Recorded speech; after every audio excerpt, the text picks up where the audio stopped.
Joi Cardwell is an American singer and songwriter. Born and raised in New York City, she performed in various singing competitions as a child. Cardwell appeared on stage at Carnegie Hall at the age of 5 in a dance recital. She worked as a backup session singer for Melba Moore, Jermaine Jackson, LL Cool J, and the Pointer Sisters.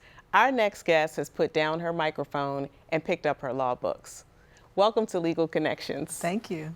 Now that's quite a segue from singer to law student. Tell us how that came to be. Actually, I was supposed to be an attorney first. That was my chosen profession. I just happened to have a little bit of talent singing. So when I was an undergrad at NYU, I entered into a competition at the Apollo and won the world famous amateur night at the Apollo a couple times. And there, my journey kind of digressed into the music world. So after a long career, 30 plus years of traveling the world and recording, I finally decided to get back to what I wanted to do originally, which was study the legal profession and be able to help other people in their pursuits, keeping what they create, keeping that ownership. So here I am. I can relate. I can relate. And so I first want to back up to the part where you said a little bit of talent. Somebody with a little bit of talent is not winning the Apollo. So thank you for your modesty, but we know better. And how has it been so far, the law school experience? Well, at first I thought I had lost all intellectual capabilities when I started law school. It's been a challenge. It's been a great challenge. It's also been a great learning experience. And it's been, something that has taught me patience and perseverance, and also given me a lot of hope for, just the fact of when you pursue a dream and you just stick to it, there's nothing you can't achieve, no matter what age you are and no matter where you've been.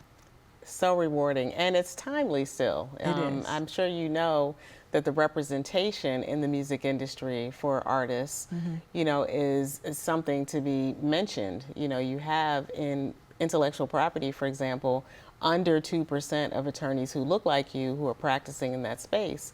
So as a former artist, I know that you are fully aware of the challenges and the expenses that go along with not knowing and not having the right representation. Absolutely. And one of the things that I learned having been represented on my initial contracts were that what we learn in law school doesn't necessarily translate into a real life application when you're representing clients, because what we know is very structured, in law school. You learn from case law, but there's not a lot of case law in dealing with IP, particularly with recording artists on that side, because generally artists are too broke to be able to afford attorneys.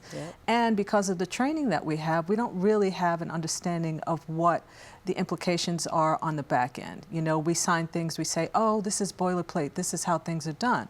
But how things are done are not how things should be for artists. And my role at this point going forward is to be an advocate for intellectual property, for economic justice, for things where when we create something, we should absolutely be a party to that and know exactly what it is that we're, getting into. Because when you can make choices, but the disappointment and those tragedies that we hear about a lot of times come from the fact that you think you're going to get something, you had an attorney or you had representation, but there was a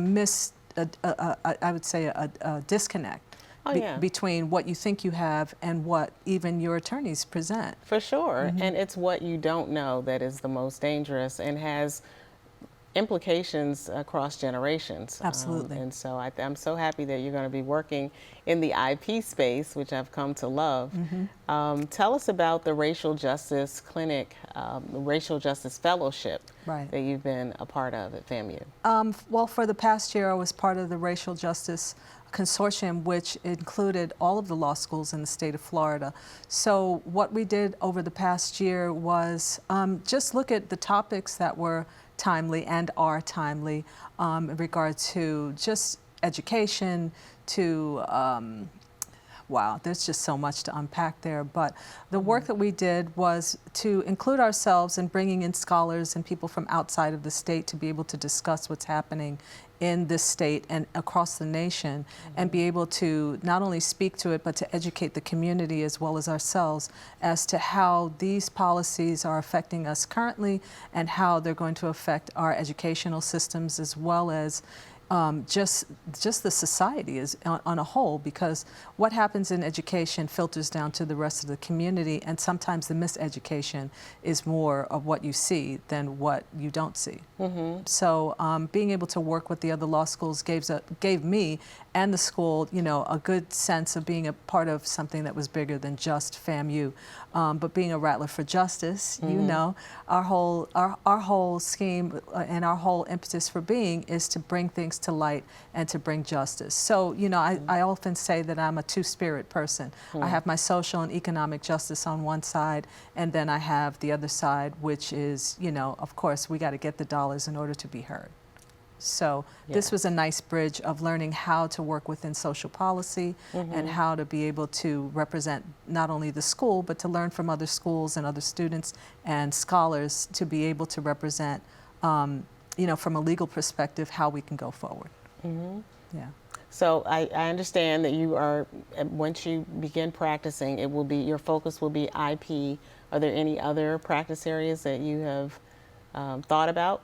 Actually, I'm currently working for the Legal Aid Society in New York in their social policy unit as well. So I'm still doing social justice at the same time as, I don't think they go hand in hand. Exactly. Yeah. I don't think that one is, you know, greater than the other. I think that once again, even on my application to school, I felt that economic justice is the basis of all justice, because again, if you have no financial bearing, nobody listens to poor people, and that's just a reality across whatever race you're a party of. True. So you know, it's social justice and economic justice paired together. So intellectual property is very important, especially going to Florida A&M, because we are an engineering school. We do create things. We are in agriculture. We're in science. We're in engineering.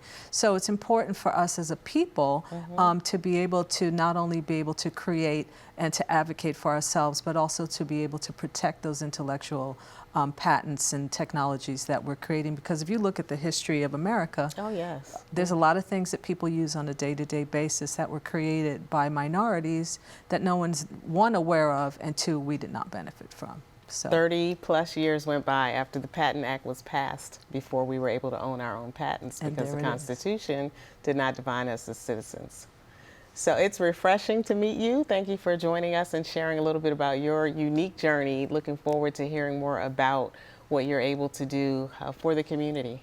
Thank you so much for having me. There's more Legal Connections coming up after this. Stay with us.